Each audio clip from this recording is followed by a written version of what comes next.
individual that I've known for quite some time. We've actually done business together. I've actually been on her show before. We've had great conversations and dialogue. And today we're going to be focusing on how to break into a particular career path. We're going to take some questions in terms of like this current job market. This is somebody that has not only done it, but has also coached people and advised individuals as well. We got Miss Alicia all in the house. If you can What introduce yourself, let's get it. what's going on, Nigel? First and foremost, thank you for having me on the platform. I know this is going to help a lot of people move into this role or level up within the role specifically. But yeah, as he mentioned, my name is Alicia All. I'm a senior technical program manager at Microsoft, and I specifically work in the cloud and AI space. So any of like your data projects or projects on the Azure side is usually what I'm supporting. So things like Power BI, Synapse, um, Kusto, anything that Nice. deals with data and AI, I get to help kind of bring that vision to life. I'm located in the DMV, and Let's yeah, I'm go. excited to be on the platform, man. Let's get it. Let's jump right into it. Like your job, I would consider a sexy job. Working at Microsoft. Everybody's heard of Microsoft, OpenAI. Back before you were even working at Microsoft, what were your thoughts when you think about like these big FANG companies? And what would you tell somebody that is aspiring maybe to kind of work at one of these sexy jobs? Yeah, it's a great question. I feel like before I got into Microsoft, I had the thought of not being good enough to be there, right? Like you hear these big titles, you see these big salaries, and you immediately think like, how can I be smart enough, good enough to fit in those roles? I came from an electrical engineering background, so I didn't have the software side experience that other people had been developing since they were like 14. And so it was a bit of imposter syndrome. Like I really approached applying to Microsoft right out of college like let me just put my name in the hat, but they're probably not going to call me back or Right. not going to give me an interview at all. And so going and getting that in-person FaceTime with the recruiter and then being able to see like, hey, you are a technical person, but you also have a personality. Was my pivot into Microsoft through like a customer cloud solution architect type role. So yeah, I mean, it's definitely to anyone who's considering it, it can seem intimidating. You could feel like you're Sure. not good enough to be there, but trust me, like if you have the skill sets and you put in the work, like it's a spot for you in big tech, no matter what you look like. And I used to hear people say that and think, Nah, still like, not nah. me. But you're gonna hear it again. Like if you're listening to this, you have a seat in tech and you have an ability to be there, and you can bring a different perspective that um, I always have a saying like if you see people at a table that don't look like you, that's okay. That means like you're supposed to break that barrier down and break that door down and be the first person that can represent. So yeah, don't let it That's discourage you. that's real. I mean, for you, have you been like the first person? Like, how does that feel? Kind of maybe being a little bit different, or you feel like, you know, it's like where my people at? Yeah, definitely being on the product side and the engineering side of a big tech company.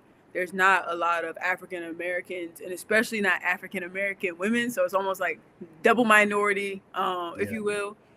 But what you'll learn, honestly, is when you break down when you really peel back the layers and start to work with people, we have so much in common, whether it's like having a pet or, engaging about being in a relationship. I'm about to get married, they'll have Congrats. kids who are my age. There's just so many things that you could have rapport with and establish with. So it's like, it's okay if you're not around a bunch of people that look like you. It'll actually make you a more diverse person and have a different perspective on the world and culture. So I've always leaned into understanding different people's religions, how they think, what they prioritize and value, to help me grow and be a better person as well. So get out of your comfort zone. It's okay to.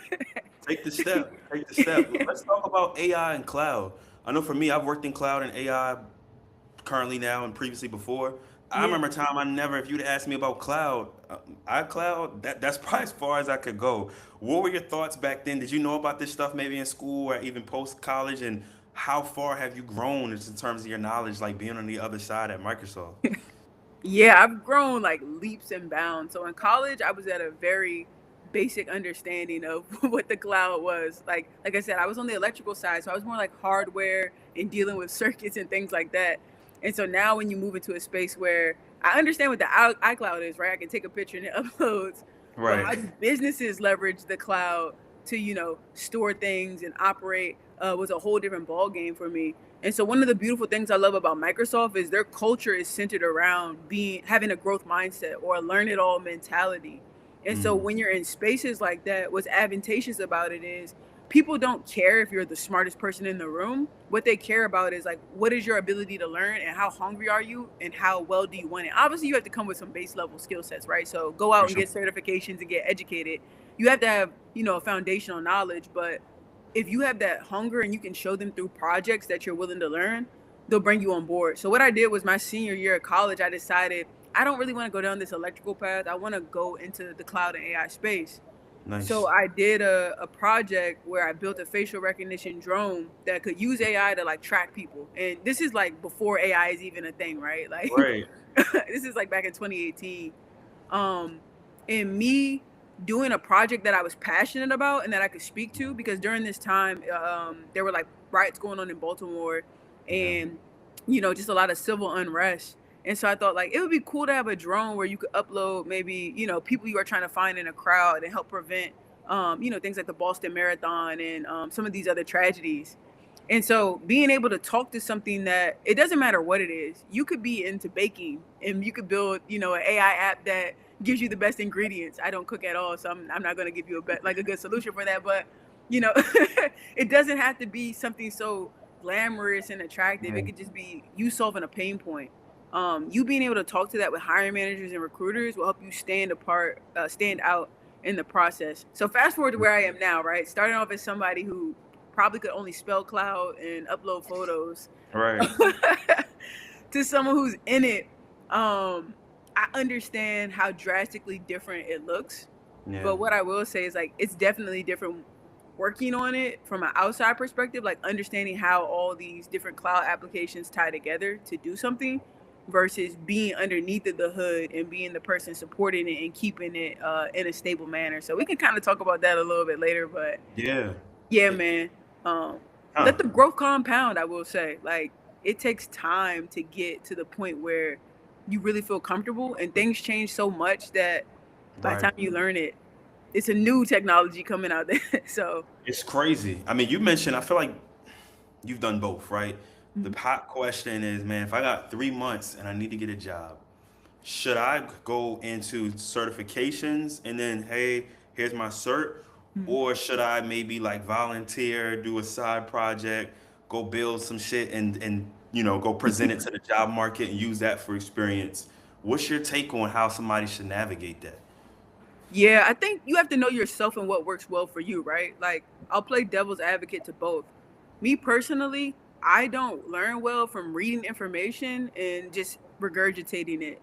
And to a certain extent, you can do that with certifications because you're so focused on trying to understand this knowledge just to pass Right. that you take it in, you pass the cert, and it doesn't really stick. So for me, what works better is like you said, like projects. Going on Claude or Chat GBT and saying, "Hey, like I have this problem. I want to build this solution to solve it. Like, how could we step through it, or how would you approach it?" And then you taking your own due diligence to go and build it out. Like you bumping your head and running into issues, like this thing doesn't work. I'm getting this error. You troubleshooting. That's what's going to really force those concepts to stick in your brain, more than just reading a bunch of things and remembering like, oh, S3 is for storage, or blob storage does this. um I think certifications are a great tool though if you're willing to put in that work to actually like commit it to memory. Yeah, But if you're just doing it to pass, like the certification alone on your resume isn't going to get you in the door, for sure. For sure. especially now. Like maybe a few years ago it Yeah. had Wait. it had some weight to it. But now that they know that there's, test banks that people can do and just all these like things that are not, Right. yeah, they know how to ask the questions to figure out if you know your stuff or not. Hmm. And like, we are in a time, the job market is tough. And I feel like me and you, we both do this.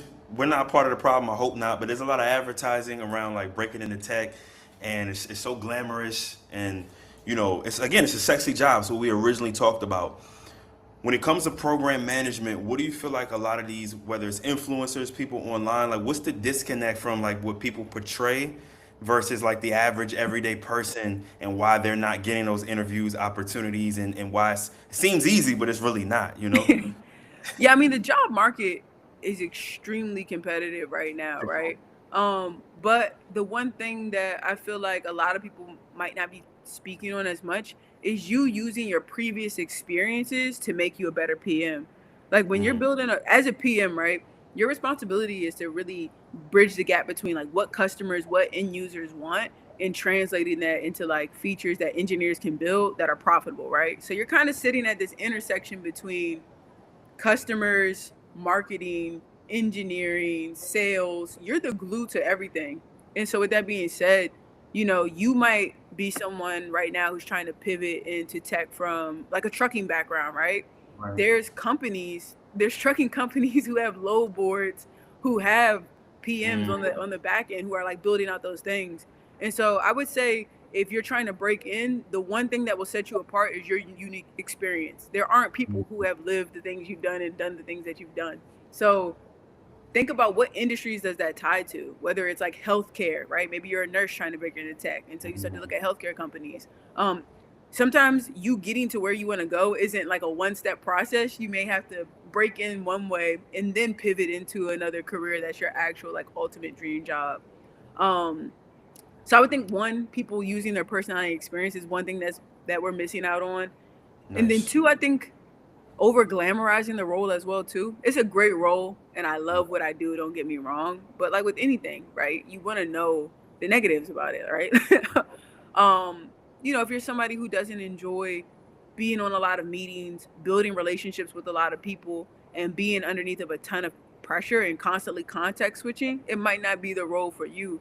And so I Mm, think that when we share the things that we love about it, we should also just share things that could possibly deter someone so that way they don't go into a role that's not a good fit for them. Now the beautiful thing about tech is once you're in, you can pivot into other roles. So, you're not ooh. stuck. But yeah, for the viewers out I there. mean, it's like we talk about these big jobs, whether it's Google, Microsoft, etc. But one disconnect that I see is like, it's like, how do people get there, right? They say, hey, I want to be a program manager or a project manager, but then when you get to the Microsoft interview or even any type of interview, they want to know specifics. They want to Yeah. know how can you manage in cloud, and it's kind of tough because it's like if you've never worked with cloud or AI, what do you tell these people? You're already at a disadvantage. So like, what are your thoughts there? Like, specifically thinking about the PMs of the world, whether project or program. First, but is there a difference, project and program? So first, let's start there, because Yeah. people are like, "Oh, I want a project in what's the difference?" So the PM role is so interesting because you have project managers, program managers, and Mm, product managers, product. right? And so depending on what company you're at, the flavors will look a little bit different on what they do. Some roles like mine, you touch on a little bit of everything. At a high level, if I had to put them in buckets, project managers make sure that things are sticking to the proper timelines, right? So they're more so, hey, this is the plan. This is what we need to be doing on a week by week, month by month, checking in and kind of keeping up with things that are slipping at a high level. That's like their focal point. Program managers are more focused on what are the things that this has that what things need to be in place for us to actually go and sell this, right? So like Mhm. compliance, security, marketing, are we adhering to like different disabilities, right? Like would someone be able to Mm, interact with our platform? You're pretty much keeping the product safe from litigation and anything right. that could stop it from being consumed. And then as an Mm, actual product manager, you're typically more so aligned with the engineers, building out features, working with customers. If you had to put them in buckets, right? Now, what I will say is like most roles, you end up doing a blend of all three because they're naturally. all important. um, And we're in a time where it's like they're not just handing out jobs. So once you get in, you may have to do a little bit of everything. They don't may not have enough money to hire 10 PMs like yeah, they used to. yeah. At big tech, you'll see product managers, program managers, For sure, for project sure. managers. You'll see the different disciplines on big techs depending on how big the product is. But at some of Mhm. the smaller companies, you might be the only PM who's Whenever. doing everything. Um, so like to answer your question though, if I was talking to someone who's trying to get into the PM role and like how can you build that experience? The beautiful thing about the PM role is a lot of the skills you need are transferable, right? So Mhm. like your ability to build relationships with people, right? If you have customer service experience and you can say like, "Hey, I had these 5-star reviews or I created this experience for my customers." Like that's a Mhm. soft skill that translates into you being able to work well with different people on a team, right? Like if you come to me and you tell me, hey, I'm a chameleon, I can deal with people who are reds and just want to give me the short task that needs to get done. And then I can deal with analytical people who need all the data, right? And I can pivot. It's like, okay, you check that box, right? So I would say like start to look at the requirements and what transfers over and how you can Mhm. build that in your current role right now, right? How you can talk about managing multiple products, how you can talk about managing different how you prioritize, right? Like if you're working on something and then something else comes up, do you stop what you're doing to pick up that thing, or do you take the risk of not doing the thing that came up? Those Mhm. types of things that you can articulate, they can teach you the technical side of things, or you can teach yourself the technical side of things. But the soft skills is really what I feel like stops a lot of PMs from being great, at least initially.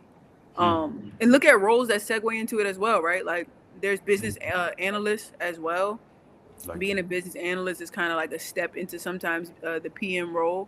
And so you pulling those strings, I think will help you kind of stand out as a candidate while you're still building up like your technical chops with understanding it. I like that. Because it's like, again, we're talking about sexy jobs, great positions that everybody wants, extremely competitive. And to your point, there are few previous destinations that you can stop and go to before you get to that ultimate goal. Let's talk to maybe some of the folks that are fresh out of college, maybe at that first, even second job out of college, that Mhm. want to be a PM. Maybe they've been job searching for 6 months. What are a lot of these people not doing? Like what's stopping them? Are they too general? Do they not have enough certain like knowledge? Like what are you seeing that these folks are not doing? Yeah, I mean, the thing about the PM role is that it is so broad, so that gives you some flexibility because no two PMs really look the same and do the same thing at even within the same company. It gives you some wiggle room to check off like maybe 8 out of the 10 boxes and still be able to get your foot in the door. But to the people who are like looking at the PM role and trying to get into it and trying to pivot into it, I would first just say like focus on what skill sets you can build that will help you stand out, right? Like if you know that a lot of PMs maybe might not be interested in looking at data visualization, right? Like they might not want to learn how to write queries to build out data, pull data reports. That might be a skill set where it's like, okay, let me look into like learning data a little bit so that way I can stand out. I would say like I'm big on reverse engineering. What company do you want to be at? What do Right. you want to do? And then how can you build those skill sets to get you there in your current role or either like on your side and start to put in that work to make it happen. I think another thing is getting back into meeting people in person, the Yes. conferences Yes. and the hiring events. You have to be adamant about putting yourself in those rooms. And I'm not encouraging anyone to do anything disingenuous, but even like going to university career fairs, like Pull up. Pull up. Let's meet. sometimes you have to risk it a little bit, but For yeah, sure. if you see these conferences and you can pay to be around recruiters, you never know what you meeting someone in person is going to help you stand out tenfold from a stack of papers. Now, I have had positions I've applied to, like the position I'm in now, I was just a number in a pool, but Mhm. I do think meeting people in person helps you set yourself apart and put a lasting impression on people. And you never know who's connected to who when you're networking. So don't Yeah. go there to just party uh, Right. Afro tech.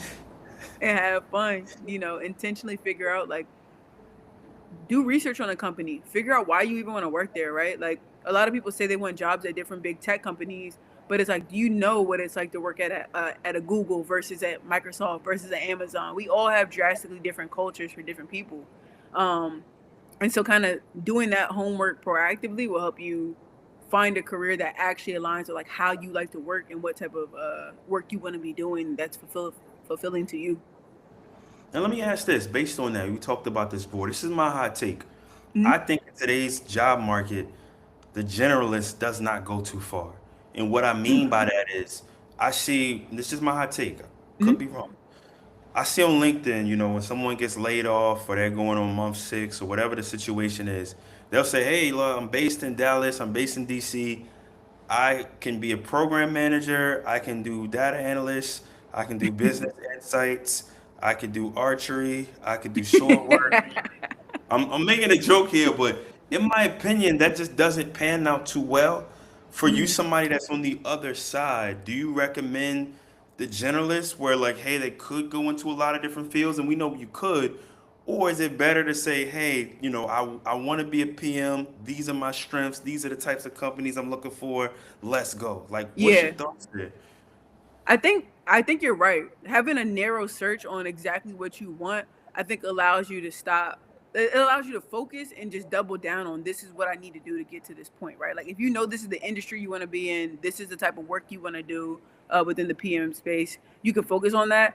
The only thing where I kind of disagree as a PM Tell me. is we have so many other things that we have to lean in and do that it makes you a little bit stronger if you have those skill sets, right? So like I'll give you an example. If I'm working with like the UX and UI team, right? Like those are people who design the interfaces. So like if you go on Instagram, how it has like the buttons at the bottom and all the various when you double click it, it gives you a heart. All those various things, that's what they come up with. If I'm meeting with them and I don't have at least a high level understanding of what wireframes look like, how they're supposed to build them out, those types of things, I'm going to have unrealistic expectations with what I'm asking them to do, right? Like I could say, hey, I need X, Y, and Z, and I need it done in one day. So I don't think I don't think being a generalist is bad as long as you don't try to go too deep into too many pockets. But having a high level understanding of like this is how to run queries. So when I'm talking to the data scientists, I know what to ask them for and I can speak their language. This is how wireframes work. I think getting yourself educated on that makes you a stronger PM to kind of like push the needle forward. But For sure. ultimately, you have people who are going to go and play those roles. So you don't need to be like a master at all of it, but be able to speak to it, I think sets you apart a bit.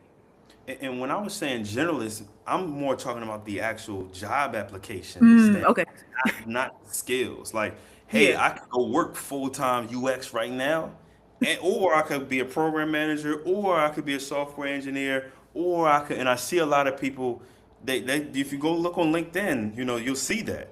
And Yeah. I'm like, damn, I don't know. My hot take is that doesn't work, but it could, right? Because if you had, Yeah. I don't know. It's tough. Yeah. It's tough. I think a lot of people don't understand like trust in the process, right? Like getting into tech is a very long process. Yeah. From the time it takes for you to one, get your resume up to speed, like all the like foundational stuff, right? Put that aside. Applying to jobs, right? And getting the no's, it can get exhausting. Yeah. And then once you get a yes, going through the interview loops, like some companies interview you 4 times and that could span over like it could be like a month process of you just interviewing sometimes with various companies, right? Um, so I say all that to say I think sometimes people rush the end result and they start to cut corners instead of thinking about like the long term game. Like Mm, you don't want to have a job so bad right now that you're miserable in the next 6 months. You'd rather right. wait a little longer to get exactly what you want that has some longevity to it. Um, than to like rush into something. And so I think when you try to be a generalist, you're just so eager to like make the money or to break into tech that you're willing to do whatever. And then after like 6 months, you're miserable and you're kind of like back to the drawing board of trying to find the next job again anyway. So like, yeah, double down on what you want and focus on that. Um, Hmm. because it's kind of hard to market yourself as everything on LinkedIn too. Like as a recruiter, it gets confusing. Like, Right. Like, what does this person do? yeah, like is this a real page? Yeah. Like it's. I mean, but I see that all the time. But I get it though from the candidate's perspective. One, I need a job, right? Yeah, So if they hiring over here versus over here, I don't. People don't feel like they don't want to limit themselves. It's like, hey, yeah, I don't want to only go for this role because what if the other roles are taking people? yeah. But you said like being more positive, thinking the long game. Question I'm personally curious as we're wrapping up. How in the world do PMs, whether I know it's a lot of variations, but even for you, like how do y'all get promoted or what does success look like? Yeah. So, I mean, one of the great things about being at like Microsoft specifically, but probably any big company, is they have roles clearly defined on what you should be doing to Mm, get to that level. And so a lot of it is like performing at that level before you get there. A lot of right. people want to get promoted and then they start to show up in that manner. But at least the corporations I work from haven't operated in that way. It's kind of like Yeah. you prove that you can handle that load and perform at that level, and then it catches up. So, in summary, I would say one, find people who are getting promoted and start to ask them, like, what their journey looked like. What did they do? What type of projects were they taking on? I think from that you can start to figure out where your gaps are, right? Like, what are all these people who are at the next level doing, and what am I not? Mm. Two, reviewing the role guides, looking at what does the company say at this level, at what skill set should I have to perform at that level. Mm. Um, and then three, I think intentionally documenting that work and making sure that it has visibility. A lot of us sometimes can just want to skip the pat on the backs and the recognitions, and that's good if you're not someone who needs the applause. But things are moving so fast in tech, no one's paying attention to what you do unless it's advertised. So Yeah. getting into healthy rhythms of like having weekly checkpoints with your managers, or maybe you send them like some recaps on impactful things that you've done or blockers that arose that you got over, is very helpful. You know, having intentional career conversations with your manager as well, where maybe like once a month you all sit down and talk about, these are the things I'm doing, these are the things I want to do, are there any opportunities that are coming down the pipeline that I could be a good match for, Right. is another good one as well. But Mm. yeah, I would say like looking at people who are at that level and figuring out what skill sets you can develop to perform there is an easy way to get promoted. And at the end of the day, you're at a company, so I don't know how it works in other places, but is what you're doing making money and moving the needle forward? Are you finding ways to save the company money? A lot of us can Mm. come into these spaces and think, oh, it's Microsoft, they're making billions of dollars, I can be wasteful, right? Which is like, Yeah. no, you have to treat it like it's your own bank account. Like, can you Mm. create your promo? Like, if you go out and make your company an extra 10 million, I'm pretty sure they'll find something to keep you and retain you, right? For sure. Which sounds like a big number, but in these spaces, that's like a drop in the pond. Yeah. Are you ever concerned about layoffs? We'll end there. Layoff culture in big tech is a big thing, tech across the board. Obviously, we can't control it, but what's your Yeah. thought process when it comes to, layoffs in general in tech? The layoffs are super unfortunate for those who are, impacted by it. I can't imagine like how it is to just wake up one day and, you get a call that in 2 weeks, your career is, coming to a pause with that company. Microsoft has always been known as having layoffs historically, so it's nothing new to us as opposed to some of the other companies who are starting to adopt it, since COVID. No one's immune to it, you Right. know.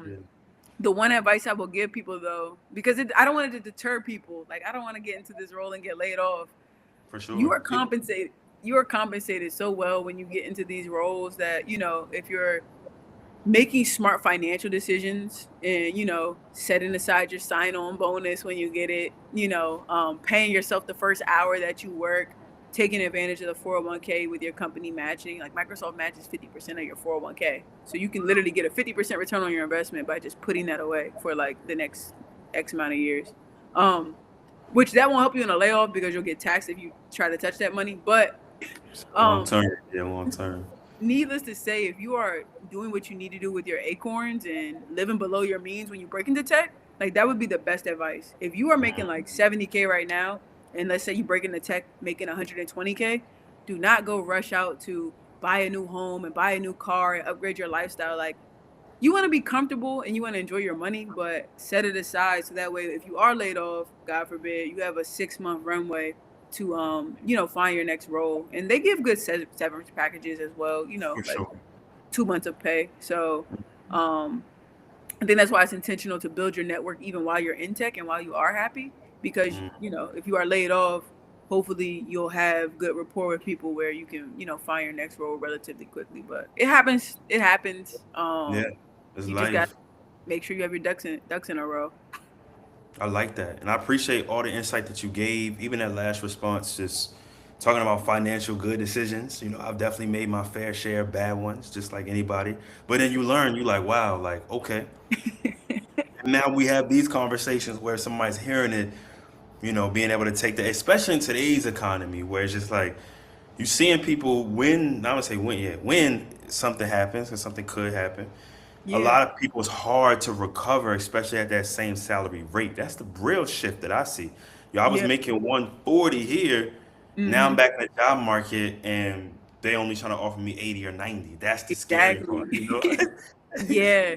You have to make sure that, like, especially when you get into big tech and your salary, I know we're being like modest with the salaries, but in tech, there's people making 400K a year, $500K a year, $1 million sign-on bonuses, you have to make sure that you don't get so out of touch with reality that losing that job will break you or make you unemployable, right? So that's why I just stress like being mindful of, take inventory of what really makes you happy and focus on that. And if you keep your expenses low, you can pivot and move around and the money won't matter as much. You can do what really makes you happy, which I know sounds cliche. Somebody's watching this like, I need the money. I don't know what she's talking about, but yeah, you'll get to a point where you realize like the money is great, but you don't want the money to come with a cost, right? Like if you don't have the freedom to enjoy it, and if you feel like you're stuck at a job because that's the only place where you're making X amount of dollars, and it's like you broke yourself back into jail. So it's a balance between like leveling up and, staying true to yourself and level-headed.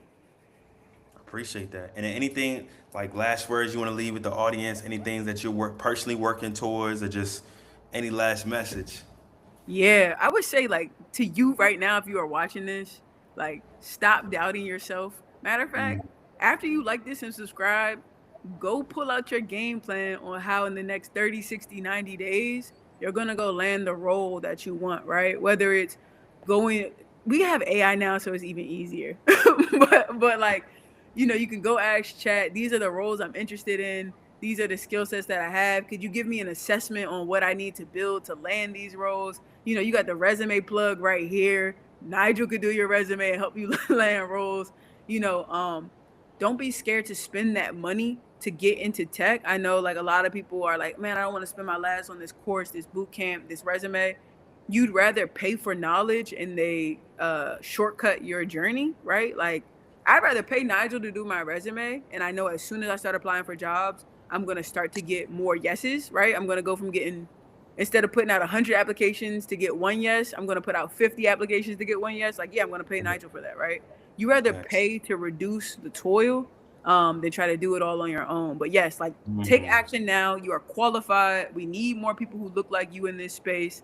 So Yes. let's get to it and make it happen, man. Like there's more than enough opportunity for you to go and get wherever you want to go. I guess one thing that I'm working on right now that I do want to plug, I am building a app for type 1 and type 2 diabetics. So I'm stepping Mm. into the med tech space. It will be Cool. using AI and essentially, so if you're watching this and you're type 1 and type 2, definitely reach out to me.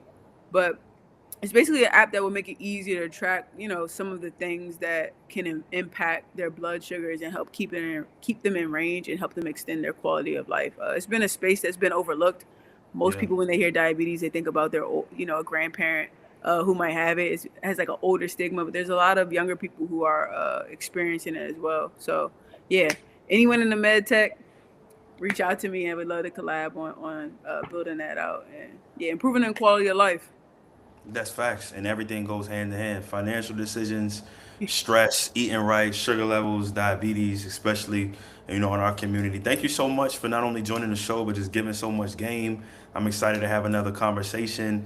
And y'all heard her. Don't be afraid to reach out, connect, invest, do whatever you got to do. I always say try to take the elevator when you can because walking the steps, it's hard work. You need it, but there's a few shortcuts. There's a few opportunities. I would say there's a few ways that you can go ahead and kind of pass all those staircases. But thank you so much, and we will see y'all on the next episode. Let's get it. Thanks for having me, Peace. man. Of course, peace.